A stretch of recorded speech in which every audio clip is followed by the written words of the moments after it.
महाराज जी, श्री जी की कृपा से गुरुदेव आपको सुनने के बाद जीवन में बहुत परिवर्तन आया। महाराज जी, मेरा सवाल है कि शास्त्रों में लिखा है कि कलयुग में मानसिक पाप का फल नहीं मिलता या पाप नहीं माना जाता, तो ये दुष्ट मन मानसिक पाप करवाता है महाराज जी और बोलता है कि ये पाप कर्म तो है नहीं है। मैंने आपके सत्संग लेकिन उससे मन गंदा तो होता है ना।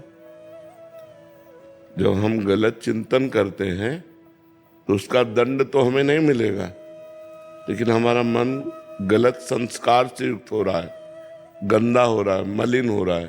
फिर उसके द्वारा जो संकल्प बनेगा उस क्रिया को तुम रोक नहीं पाओगे। जब हम गलत चिंतन करते हैं तो हमारे अंदर उसके भोगने की इच्छा प्रकट होती है। ध्यायते विषयास पुंसास संगास ते सुपजायते संगात संजायते कामा। फिर काम का प्रादुर्भाव होता है और फिर हम नष्ट हो जाते हैं। तो हमें पहले ही प्रक्रिया में जब हमारा गलत चिंतन मन कर रहा है उसी समय में राधा राधा राधा राधा और गलत चिंतन हमें रोकना है। हमें गलत चिंतन का दंड तो नहीं मिलेगा, लेकिन हमारा संस्कार गलत हो जाएगा, हमारा मन गंदा हो जाएगा।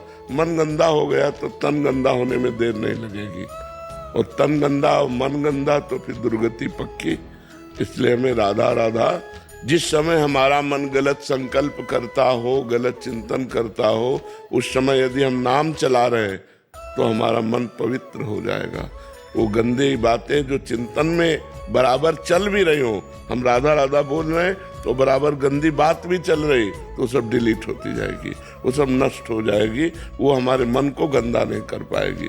नहीं तो जब हम गंदा चिंतन करेंगे तो गंदी क्रियाएं होंगी।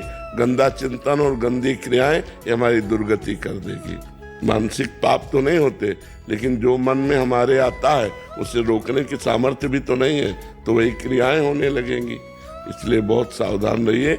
जब गंदा चिंतन चले तो नाम जप कीजिएगा। जी।